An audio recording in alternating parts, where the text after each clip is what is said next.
കഴിഞ്ഞ ദിവസം 24 news channel ഒരു ചാലിയാറിലെ രക്ഷാപ്രവർത്തനത്തെക്കുറിച്ച് വീഡിയോ ഉണ്ടായിരുന്നു. അതിൽ ശ്രീകണ്ഠൻ നായർ പറയുന്നത് ഇങ്ങനെയാണ്: ചാലിയാറിലെ തിരച്ചിലിൽ ആശ്രയമായ ട്രാക്ടർ, പുഴക്ക് അക്കരെ ഈ ട്രാക്ടർ എങ്ങനെ എത്തി? അതിനുശേഷം ആ വാർത്തയിൽ കുറെ ചെറുപ്പക്കാർ ചേർന്ന് മലവെള്ളം കുത്തിയൊലിക്കുന്ന ചാലിയാറിലൂടെ അതിസാഹസികമായി ഒരു മഹീന്ദ്ര ട്രാക്ടർ ഓടിച്ച് മറുകരയിലേക്ക് എത്തിക്കുന്ന വീഡിയോ കാണാം. ഒരാൾ വെള്ളത്തിലൂടെ ട്രാക്ടർ ഓടിക്കുന്നു. കുറച്ചുപേർ വടം കെട്ടി വലിച്ച് ആ ട്രാക്ടർ ഒഴുക്കിൽപ്പെട്ടു പോകാതെ കരയിലേക്ക് തന്നെ വലിച്ച് അടുപ്പിക്കുന്നു. പിന്നീട് ആ ട്രാക്ടറാണ് വനത്തിനുള്ളിൽ നിന്നും മനുഷ്യരെ പുറത്തെത്തിക്കാൻ സഹായിച്ചത്. അതൊക്കെ ആ വാർത്തയിൽ തന്നെ വിശദമായി പറയുന്നുമുണ്ട്. പക്ഷേ ഒരിടത്തും ആ ചെറുപ്പക്കാർ സാഹസികമായി പുഴയിലൂടെ ആ ട്രാക്ടർ കടത്തിക്കൊണ്ടുവന്ന ചെറുപ്പക്കാർ ആരാണെന്നോ അവരുടെ സംഘടന ഏതാണെന്നോ പറയുന്നില്ല.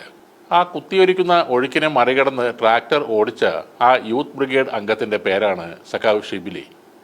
അയാൾ യൂത്ത് ബ്രിഗേഡ് അംഗമാണ്. ഡിവൈഎഫ്ഐ പോത്തുകല്ല് മേഖല ഭാരവാഹിയുമാണ്. ഡിവൈഎഫ്ഐ മലപ്പുറം ജില്ലാ പ്രസിഡന്റ് സഖാവ് പി ഷബീറിന്റെയും ജില്ലാ ട്രഷറർ സഖാവ് മുനീറിന്റെയും നേതൃത്വത്തിൽ 602 അംഗ യൂത്ത് ബ്രിഗേഡാണ് തുടർച്ചയായി 8 ദിവസം ആ കാട്ടിനുള്ളിൽ തിരച്ചിൽ നടത്തിയത്. ഒരു ട്രാക്ടർ മാത്രമായിരുന്നു കൊടുങ്കാട്ടിൽ ആകെയുള്ള വാഹനം. 18 കിലോമീറ്ററോളം കൊടും വനത്തിലൂടെ സഞ്ചരിച്ച് ആദിവാസി സഹോദരങ്ങളെ ആ സംഘം പുറത്തെത്തിക്കുകയായിരുന്നു. ആ നീലയുടുപ്പിട്ട സംഘമാണ് ഡിവൈഎഫ്ഐ യൂത്ത് ബ്രിഗേഡ്. 80ഓളം മൃതദേഹങ്ങളാണ് ഇവർ കണ്ടെത്തിയത്.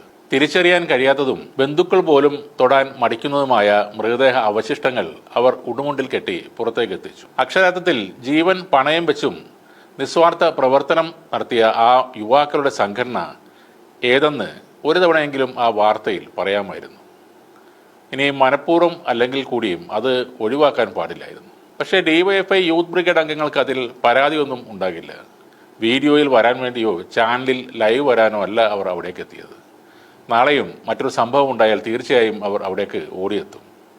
ഒരു പരാതിയും പരിഭവവും ഇല്ലാതെ തന്നെ അവരുടെ കടമ അവർ നിർവഹിക്കും. വയനാട്ടിൽ ജീവൻ രക്ഷിച്ചവരെ തന്നെ പരിഹസിക്കുന്ന വീഡിയോ ഷെയർ ചെയ്യുന്നവരും 11 കോടി രൂപ ദുരിതാശ്വാസ നിധിയിലേക്ക് സംഭാവന ചെയ്തവരെ ആക്രിപെറുക്കികൾ എന്ന് പരിഹസിക്കുന്നവരും അവരുടെ പണി തുടരുമ്പോഴും ഡിവൈഎഫ്ഐ അവരുടെ ജോലിയും ചെയ്യുന്നുണ്ട്.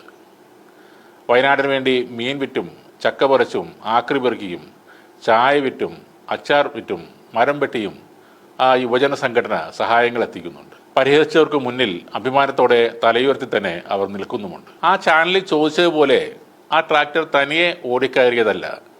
കുത്തിയൊലിക്കുന്ന ഏതു സമയവും മലവെള്ളപ്പാച്ചിൽ പ്രതീക്ഷിക്കുന്ന ചാലിയാറിൽ ഒരു കൂട്ടം ചെറുപ്പക്കാരുടെ ചങ്കൂറ്റമാണ് ആ ട്രാക്ടറിനെ മറുകര കടത്തിയത്. പൂത്ത ബ്രെഡും വലിയ ചിക്കൻ പീസില്ലാത്ത ബിരിയാണിയും ഉയർത്തി കാണിച്ച് ശ്രദ്ധ നേടുന്നവരല്ല വയനാട്ടിലെ രക്ഷകർ. അത് ജീവൻ പണയം വെച്ചുള്ള രക്ഷാപ്രവർത്തനം നടത്തിയവർ തന്നെയാണ്.